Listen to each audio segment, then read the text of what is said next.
चाहिए और 100 को चाहिए। सुनिए ना, 500 का दे दीजिए, अच्छा रहेगा। 5000 का 500 का, अच्छा, आप 5000 का नंबरी दे दीजिए। एक बात सुनो, मेरा मशीन से पटाक पटाक रुपया निकलेगा और तुम हाथ बढ़ा के चटाक चटाक पकड़ते रहोगे। दीजिए, जल्दी दीजिए ना जी, हाथ बढ़ाओ, हाथ जल्दी दीजिए।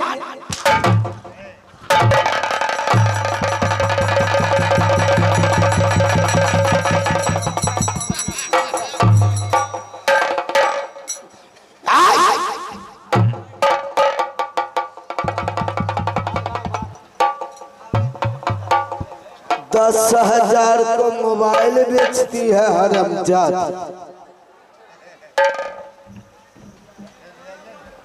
आहे भाग भी नहीं कहीं, आइयो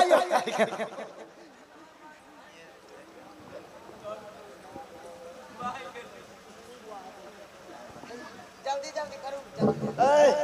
इधर आओ। क्या बेचती है? मेकअप के सामान।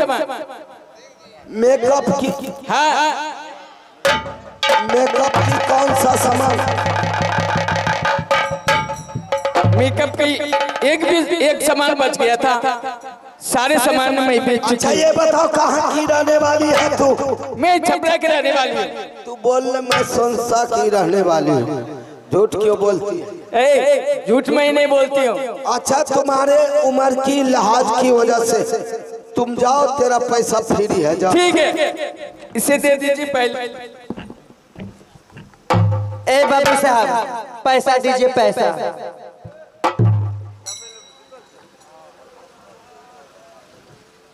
साला इस मेले में बुद्धि राजा दिया था कि नहीं? पैसा लाइए, पैसा। क्या बेचती है तू? मैं मोबाइल बेचती हूँ। ये औरत मोबाइल लिया है तुमसे? हाँ हाँ, हमसे मोबाइल लिया है। कितने को मोबाइल बेची है तू? मैं 5000 रुपीज की मोबाइल बेची हूँ। यानी 5000 की? हाँ जी।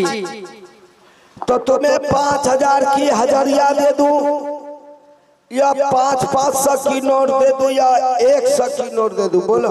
मुझे 5000 की 10 का नोट चाहिए, रास्ते में खर्चा करने में अच्छा रहेगा। तुम्हें रास्ते में खर्चा करने में अच्छा रहेगा? हाँ जी। तो ये बात सुन ले तू मेरा, मैं फटाफट रुपया गिनता रहूंगा और तुम सटासट पकड़ता रहना, समझ गई? पकड़ोगी ना? हाँ हाँ, चलो हाँ। क्यों नहीं, जल्दी पैसा दो मुझे। हाथ बढ़ाओ। वो हाथ पैसा किस हाथ से पकड़ता है? दाहिना हाथ से। मेरा मर्जी ना, मैं किसी हाथ से पैसा लूं। ठीक है, पकड़ो पैसा, हाथ बढ़ाओ। दो, पैसा दो।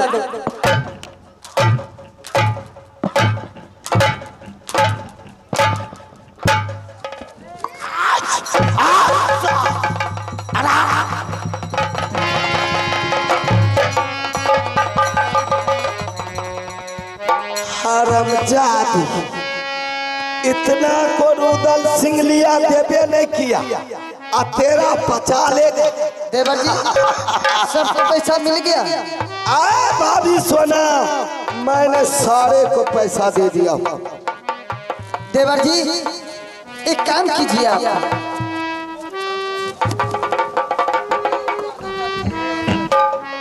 पैसा लो, पैसा।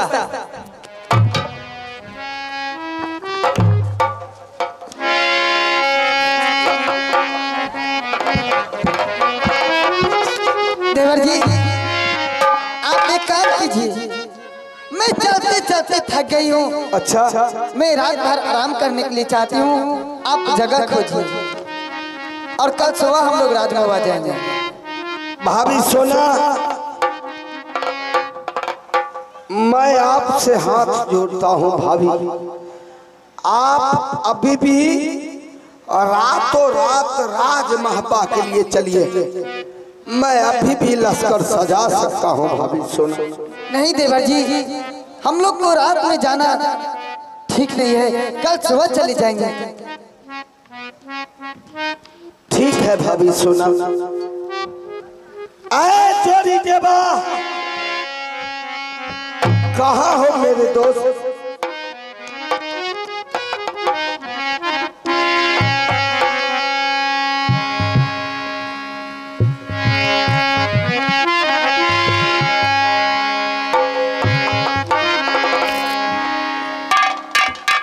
या माँ सरस्वती, केवल तेरा भरोसा माँ। चला जंगी रुदल सिंह इस मेला में जगत को तलाश करने के लिए, केवल तेरा भरोसा। अतसा की जानू रही हो के देवी, आगे जंगी रुदल सिंह पर आगे बढ़िया, आगे चलिए के चौधरिया, आगे शराबी के चाले, आता चलिए आदि पान जदा पाया रे।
मैं इस मेला के अंदर में बड़ा बेकार बह गया।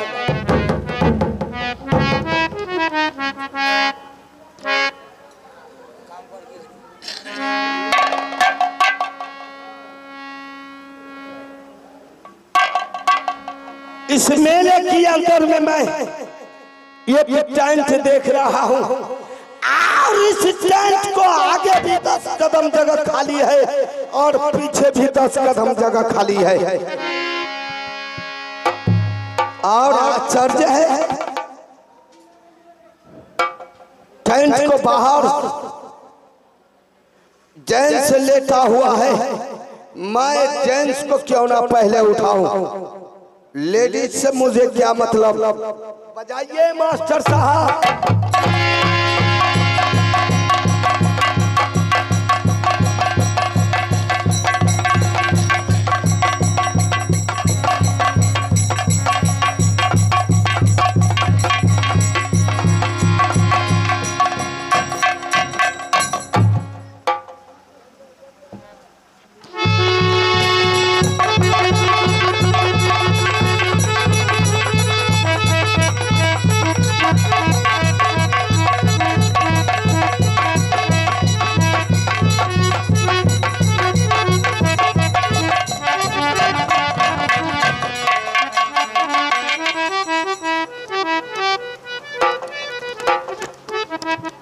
साला कौन सा जात है ये,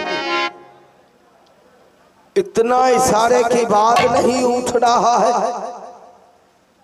खैर मैं दोबारा चांस लगाता हूं। बजाइए मास्टर साहब।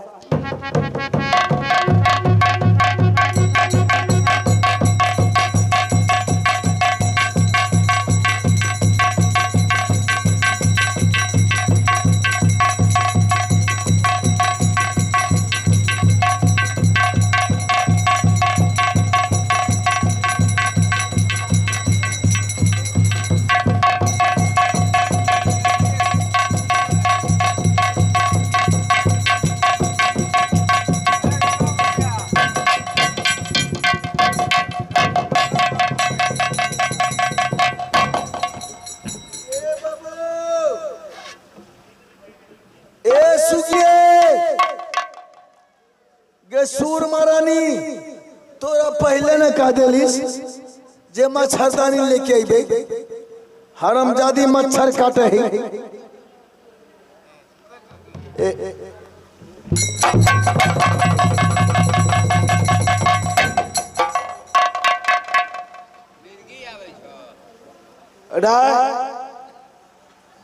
तुम दारू पिया कर।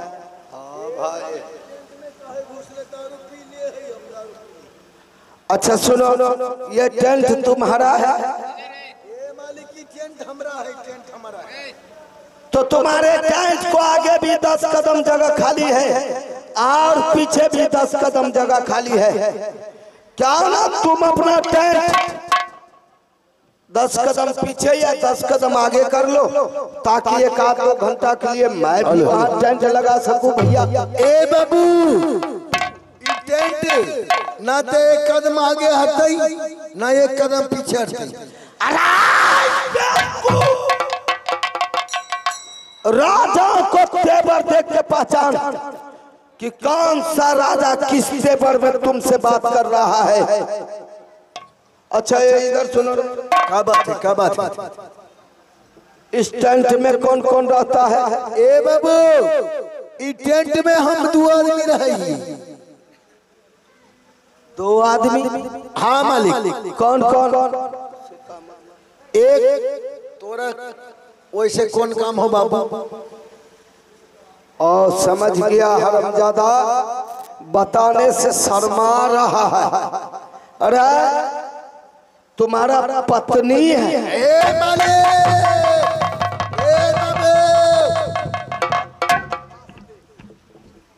दे, कपार फोड़ दे। साला कौन सा ये जात है, भाषा भी नहीं समझता है।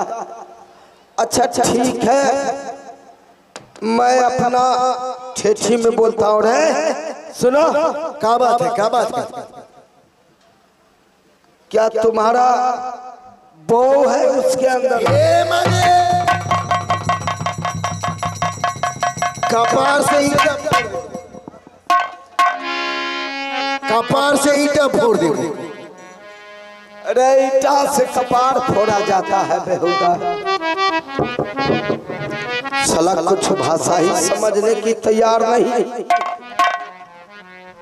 अच्छा ठीक है, एक बार और पूछता हूँ। अरे इधर सुनो, क्या बात है, क्या बात है? तुम्हारा पत्नी है क्या?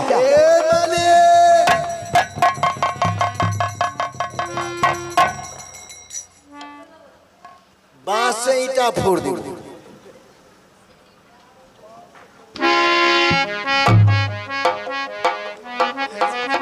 ए बाबू जौन बात बोल अपना दिमाग से सोच समझ के बोल। साला ना हिंदी समझता है ना अपना देसी भाषा समझता है। अच्छा एक बार और पूछता हूँ राय इधर क्या बात है, क्या बात है? क्या तुम्हारा दीदी है? ए बाबू टेंट के अंदर हमार दीदी सुतल है। अच्छा तो ये बता तुम्हारे इस टेंट का मालिक कौन है? हम सेकंड मालिक और हेड मालिक हमार दीदी है।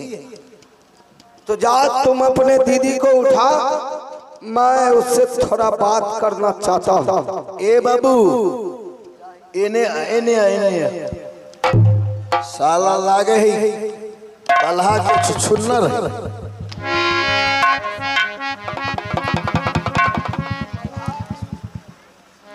ए सुखिए ए बाबू हमार दीदी नींद में सुतल है ना उठे। क्या मैं उसको जगा सकता हूँ? जगेबे मालिक ते टेंट के बाहर से जगेबे। अच्छा अंदर ना घुस के जगेबे। ठीक है तुम वहाँ खड़े हो जाओ, मैं जगाता हूँ। ठीक है जगा ले। या माँ सरस्वती केवल तेरा भरोसा माँ। चला नूतन सिंगाज एक जात की लड़की को टेंट के अंदर उठाने।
एक सुर मरानी ढोरी झाप ढोरी झाप।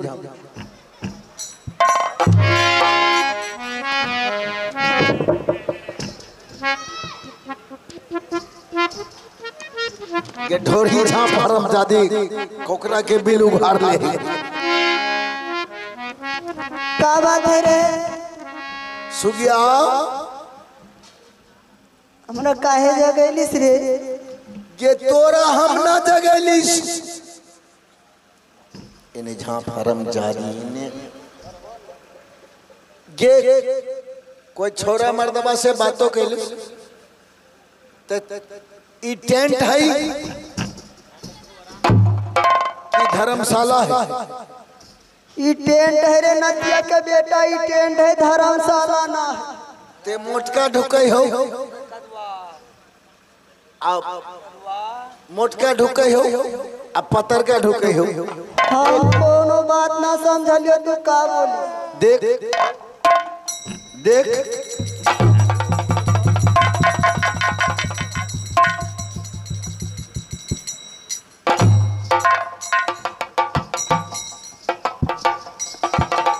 गोर लगहिए मालिक। खुश रहो। का बात है मालिक? अच्छा एक बात बता, इस टेंट का मालिक तुम हो? हम है। तो तुम्हारे टेंट को पीछे भी 10 कदम जगह है और आगे भी 10 कदम जगह है। क्या तुम अपना टेंट 10 कदम आगे या 10 कदम पीछे कर लो, ताकि मैं भी 2-4 घंटा के लिए वहाँ टेंट लगा सकता हूँ। ए मालिक, जौन बात बोला से बोला, फिर दोबारा अपना मुख से बात ना बोलिए मालिक। 10 कदम के मालिक बात बोले। हाँ हाँ, एक सुई के नोक ना आगे होते ना पीछे होते। लड़की राजा की तेवर देखकर बात कर, वरना सोच ले, अगर सीधी तरह मेरे साथ कोई इंसान बात ना करता तो मैं उसको टेढ़ा बनाकर बात बना लेता हूँ। अच्छा, तो टेंट ना हटेबे तो का कर लेबे मालिक? अगर तूने टेंट नहीं हटाया तो तेरे टेंट को मैं थातिया मचा दूंगा। एक एकर बाप के मजाल है जे हम टेंट उखाड़ के फेंक। लड़की मेरा मजाल है, मैं उखाड़ के फेंक सकता हूँ। जी तो चाहता है एने बात करे, ने ओने का बात करे, ज्यादा बेतुकार बात की तो औरी सोच नीचे ले। करके बात करो, औरी नीचे मैं बहुत खराब राजा हूँ। तू का कर लेबे? मोछ उखाड़ देबे गोट गोट। जी तो चाहता है हरामजादी, हरामजादा, तू हरामजादा ना है। हरामजादी बदन को चरसा तोड़ दूंगा मैं तेरा, अगर ज्यादा तरसत। अच्छा, एक आँख देखेबे तो आँख निकाल लेबे। चल जो इधर से, तोरा बाप के ना न लागल हो जगह, तेरा बाप हमरा बाप के जगह लागल है, तनी उखाड़ के फेंकता। बदन को चरसा, तोरा बदन के चरसा तोड़ देबो। जी तो चाहता है हरामजादी को बदन को चरसा तोड़।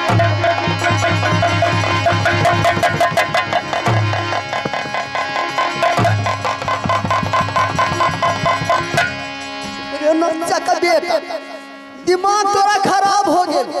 ए सुखिए के तोरा गाली दे दऊ, हम सुनत रहब। ए तू बैठ, तू बैठ। अरे तोहर बहिन हो ना। ए मालिक चल जो इधर से, हमार मुस्लिमा भैया बड़ा खराब है। अगर तेरा मुस्लिमा भैया खराब है कहीं तो मैं खराब को भी सही करता हूँ। कहीं हमार भैया के हाथ लाग जे तो 32 दांत टूट के नीचा गिर जे तो। चल जो मालिक है से, मैं चला जाऊँ यहाँ से। तुम ये टेंट आता थी हो या नहीं? ना हटेबे का कर लेबे तू।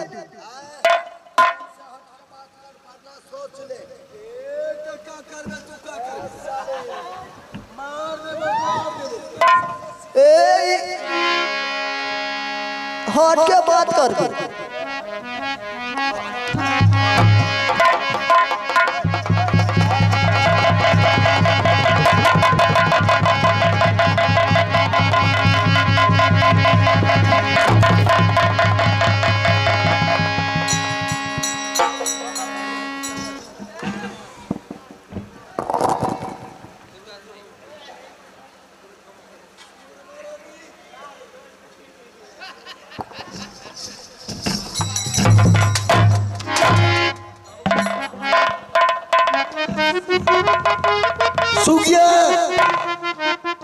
तोरा गाली दे तो हम बर्दाश्त करब। गाली दे दे के का होते? काहे गाली देते, काहे गाली देते?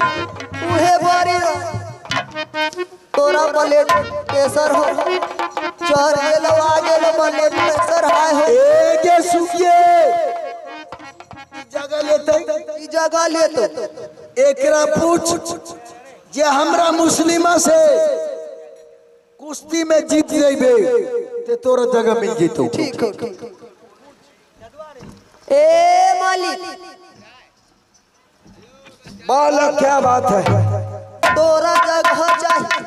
हाँ हमें जगह चाहिए। एक एगो शर्त पर मालिक जगह मिलता। कौन सा शर्त और कैसा शर्त? हमरा मुस्लिमा भैया से पहलवानी में कुश्ती में जीत जाइए। अच्छा, तोरा जगह मिल जेती। और अगर हार गया तो? हार गईले ते तोरा मैना के तरह झटकी मचरब आ लल्ली पर से बाबू चीर के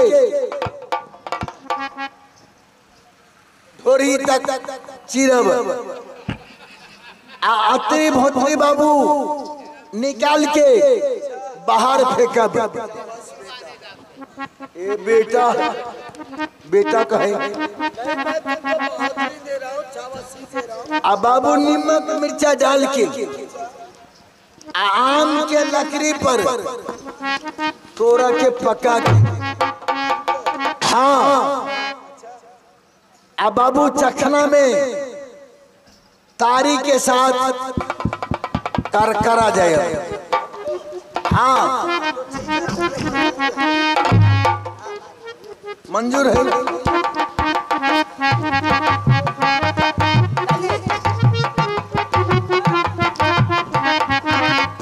ए सुखिए का भेलो रे? एकरा मंजूर है। ऐसन पटका मार दुश्मन के, ऐसन पटका जैसे राना लौली ना हो। हाँ हाँ हाँ रंगा पहलवान के जे के नंगोटा पर सिमरिया पार कर देली। हाँ गे वैसे फटका मार।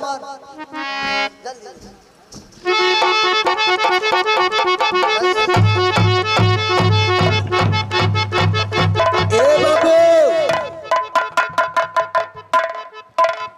मुस्लिमा के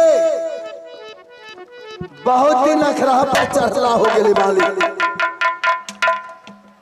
अब आई मोटका के आई भुटवा के जर्सी सार के बच्चा के ऐसा पटका मारब जे ओकरा मुंगेर घाट पार कर।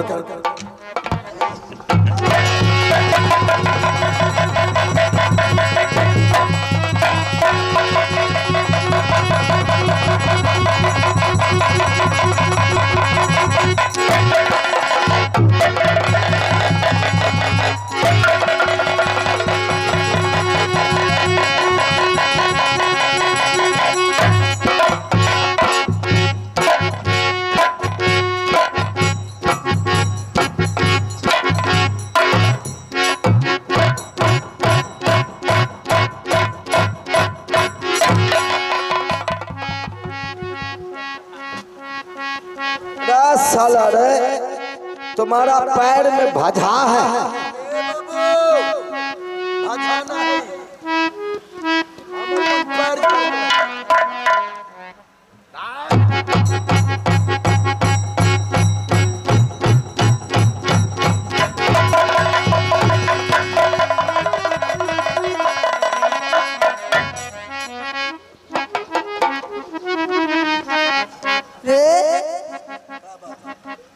तोरा मिर्गी यार तो ना आवे। के सुखिए ये हमरा मिर्गी ना ना आवे। तो तू हमरा बल्लात काहे चलैली? सूरमा रानी के तोरा पर रात हम ना न चलली। हम पैर झाड़त रहली। पैर झाड़त रहली? हाँ ऐसे झाड़ल रहे रे नदिया के बेटा मुता पियना के बेटा।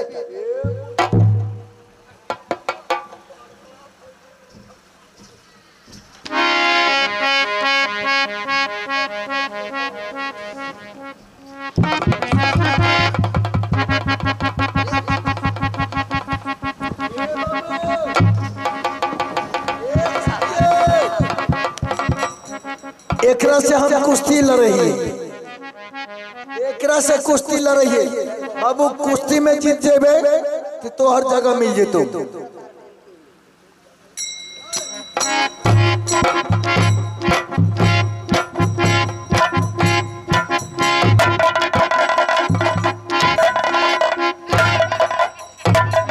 आला माला